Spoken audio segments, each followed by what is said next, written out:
వైకుంఠ ఏకాదశికి ఏర్పాటు చేసినటువంటి టోకన్ల జారీ సెంటర్ల వద్ద ఏదైతే తొక్కిసలాట జరిగి కొంతమంది మృతి చెందినటువంటి పరిస్థితి, అనేక మంది తొక్కిసలాట్లు కింద పడి గాయాలైనటువంటి పరిస్థితి, వారినంతా కూడా తిరుపతిలోని రోయ్ హాస్పిటల్ వద్దకు తీసుకురావడం జరిగింది. మనతో పాటు ప్రత్యక్షంగా తొక్కిసలాట్లు గురైనటువంటి వ్యక్తిని మనం చూస్తున్నాం. ఆయన కింద పడి రక్త గాయాలైనటువంటి పరిస్థితి. ఎక్కడి నుంచి వచ్చారు మీరు? అన్నమయ్య జిల్లా రామచంద్ర మండలం. ఎంతమంది వచ్చారు?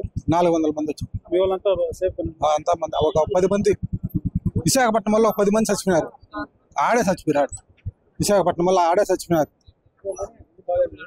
అయినా సార్ ఆడే ఉన్నాము కదా, మేము ఆడే ఉన్నాం కదా చూడ, అంతమంది చచ్చిపోయినారు.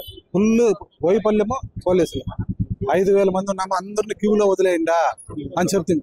వాళ్ళు వెళ్ళా మా మాట ఒకేసారి తీసిన దాని వల్ల ఇంత తొక్కిసలాట జరిగా. వీళ్ళంతా కూడా మనం చూస్తున్న ఆయన పూర్తిగా తొక్కిసలాటలో ఇక్కడ ఆయన ఒక కింద పడి గాయాలైనటువంటి పరిస్థితి, మొత్తం కూడా గాయాలపాలైనటువంటి పరిస్థితి. ఏదైతే దాదాపు వీళ్ళ బృందం అంతా కూడా మేము 400 మంది దాకా వచ్చాము, మా వాళ్ళంతా ఏమైపోయారో, బతికారో చనిపోయారో అన్నంత ఆవేదన కూడా వ్యక్తం చేస్తున్నటువంటి పరిస్థితి. మనతో పాటు ఇప్పటికే ఇక్కడ ఒక సంఘటన స్థలానికి ఏదైతే రోయ్ హాస్పిటల్ వద్ద ఎమర్జెన్సీ వార్డు కాడికి టీటీడీ బోర్డు మెంబర్ కావచ్చు, అదేవిధంగా టీటీడీ ఈవో కూడా చేరుకోవడం జరిగింది. ఏదైతే TTD board member Bhanuprakash Reddy మాట్లాడుతూ కూడా ఇలాంటి సంఘటన జరగడం చాలా చింతిస్తున్నాను, ఇది మేము టీటీడీ తరఫున క్షమాపణ కూడా కోరుతున్నాం భక్తులు కనేసి అని కూడా తెలియజేసినటువంటి పరిస్థితి. ఇదే తరుణంలోనే ఏదైతే లోపల అస్వస్థకు గురైనటువంటి వారు తీవ్ర ఇబ్బంది పడుతున్న వారిని అంతా కూడా ట్రీట్మెంట్ జరుగుతున్నటువంటి పరిస్థితి. అదే తరుణంలోనే ఈవో కూడా ఇప్పటికీ లోపలికి ఇంకా బయట వచ్చి మీడియా కూడా తెలియజేసేటువంటి పరిస్థితి ఉంది. అయితే లోపల ఎంతమంది చనిపోయారు ఏమన్నదాన్ని మాత్రం అఫీషియల్గా అయితే సమాచారం లేదు, కానీ 4 చనిపోయినట్టుగా అయితే ప్రథమంగా మనకు తెలుస్తున్నటువంటి సమాచారం. అయితే అనేక మంది గాయాల పాలైనట్టుగా కూడా తెలుస్తుంది. అయితే ఇప్పుడు ఏదైతే సెంట్రల్ వద్ద ఏదైతే పరిస్థితిని అదుపులో తీసుకొని వచ్చినటువంటి పరిస్థితి మనం ప్రస్తుతం రోయ్ హాస్పిటల్ వద్ద చూస్తున్నాము. ఎటు చూసినా కూడా ఆ క్షత్రగతుల యొక్క కుటుంబ సభ్యులు ఆర్తనాదాలే మనకి ఇక్కడ వినపడుతున్నాయని చెప్పాలి. ఏదైతే అనేక మంది ఇక్కడికి వచ్చి గాయపడిన వాళ్ళ బంధువుల అంతా కూడా అక్కడ వాళ్ళ వారికి ఏమైందో అనే సందేహం భయాందోళన కలుగుతున్నటువంటి పరిస్థితి. మనతో పాటు సిపిఎం పార్టీ సంబంధించిన కందర్ మురళి గారు ఉన్నారు. ఆయన లోపల ఈ యొక్క ఏదైతే పేషెంట్ ట్రీట్మెంట్ జరుగుతున్నట్టు లోపలికి వెళ్ళేసి వచ్చారు. ఆయన ఒకసారి అడిగి తెలుసుకుని ఎంతమంది చనిపోయి ఎంతమంది గాయాలైన ఒకసారి అడిగి తెలుసుకునే ప్రయత్నం చేద్దాం. అదే సార్, ఇదంతా కూడా ఆయన లోపలికి వెళ్ళి ఎవరు ఇదంతా కూడా గతంలో ఎప్పుడు జరిగింది ఈ రకంగా జరగడం పూర్తిగా ప్రభుత్వం బాధ్యత వహించాలనేసి అని కూడా తెలియజేస్తున్నటువంటి పరిస్థితి. తిరుపతి నగరంలో ఎప్పుడూ లేదు, తిరుపతి నగరంలో ఎప్పుడూ లేదు. మొట్టమొదటిసారిగా వైకుంఠ ఏకాదశి సందర్భంగా 4 భక్తులు చనిపోవడం అనేది, 3 మహిళలు చనిపోయారు, 1 పురుషుడు చనిపోయారు. 15-20 మంది దాకా తీవ్రమైనటువంటి గాయాలకు గురైనటువంటి పరిస్థితి నెలకొని ఉంది.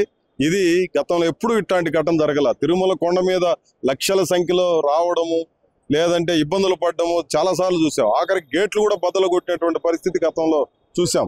కానీ ఫస్ట్ టైం ఈరోజు తొక్కిసలాట్లో మనుషులు చనిపోవడం అనేది తిరుపతి చరిత్రలో ఫస్ట్ టైం ఇది ఏమాత్రం బాధ్యత రాహిత్యమైనటువంటిది. ప్రభుత్వ యంత్రాంగం యొక్క ఫెయిల్యూర్ కారణంగా ఈ పరిస్థితి సంభవించింది. క్షతగాత్రులకి నాణ్యమైన వైద్యం అందించాలి, చనిపోయినటువంటి వాళ్ళకి అవసరమైన నష్టపరిహారం అందించే వాళ్ళని ఆదుకోవాలని చెప్పి సిపిఎం పార్టీ తరఫున డిమాండ్ చేస్తున్నాం. మొత్తం 4 చనిపోయినారు. ఇందులో 3 మహిళలు ఉన్నారు, 1 పురుషుడు ఉన్నారు. 15-20 మంది ఈరోజు తీవ్రమైనటువంటి గాయాలకు గురై వాళ్ళందరూ కూడా ఇబ్బంది పడుతున్నటువంటి పరిస్థితి ఉంది. వాళ్ళ పరిస్థితి ఎట్లా అందరూ ఆందోళనకరమైనటువంటి పరిస్థితిలోనే అత్యధికులు కనిపించారు. లోపల బీభత్సకరమైనటువంటి పరిస్థితి ఉంది. ఇప్పుడు కూడా వస్తూనే ఉన్నారు తొక్కిసలాటకు గురైనటువంటి వాళ్ళందరూ కూడా. ఇది ఈరోజు నెలకొన్నటువంటి పరిస్థితి. దీనికి ప్రభుత్వ యంత్రాంగం పూర్తి స్థాయిలో బాధ్యత వహించాలని చెప్పి నేను భావిస్తున్నాను. అయితే మనం చూస్తున్నాం వచ్చే ప్రతి అంబులెన్స్ లో కూడా ఏదైతే తొక్కిసలాట గురైనటువంటి వాళ్ళు కనబడుతున్నా వచ్చేటువంటి ప్రతి అంబులెన్స్ లో కూడా ఎటువంటి పేషెంట్లు వస్తారని భయాందోళనకు గురయ్యేటువంటి పరిస్థితి ఇక్కడ రోయ్ హాస్పిటల్ వద్ద మనం చూస్తున్నాం. ఎవరైతే తొక్కిసలాట గురైనటువంటి బాధితులు అంతా కూడా తిరుపతిలోని ఎమర్జెన్సీ వార్డు రోయకి తీసుకురావడం జరిగింది. వీరంతా కూడా ఏదైతే ట్రీట్మెంట్ ఎమర్జెన్సీ వార్డు వీళ్ళకంతా కూడా ట్రీట్మెంట్ జరుగుతుంది. వీరంతా కూడా ఏదైనా ఎక్కువ ప్రాణాపాయ స్థితి ఉన్న వారిని కూడా ఇక్కడ నుంచి వేరే సిమ్స్ కానీ ఇతర హాస్పిటల్ కూడా తరలించే విధంగా అయితే చర్యలు అయితే చేపట్టారని చెప్పాలి. అదే తరంలో రోయ్ హాస్పిటల్ వద్ద మనం చూసుకున్నట్లయితే భారీ స్థాయిలో ఎవరైతే లోపల ఈ తొక్కిసలాట గురైనటువంటి వారు బంధువర్గం కావచ్చు, వారు కావచ్చు, మా వారికి ఏమైందన్న ఒక టెన్షన్, ఒక భయం, ఒక ఆందోళన అయితే గురి చేస్తున్నటువంటి పరిస్థితి అయితే రోయ్ హాస్పిటల్ వద్ద కనిపిస్తుంది. మరిన్ని వీడియోస్ కోసం ఛానల్ ని సబ్స్క్రైబ్ చేయండి. లేటెస్ట్ అప్డేట్స్ కోసం వాట్సాప్ ఛానల్ ని ఫాలో అవ్వండి. అండ్ లింక్ డిస్క్రిప్షన్ లో ఉంది.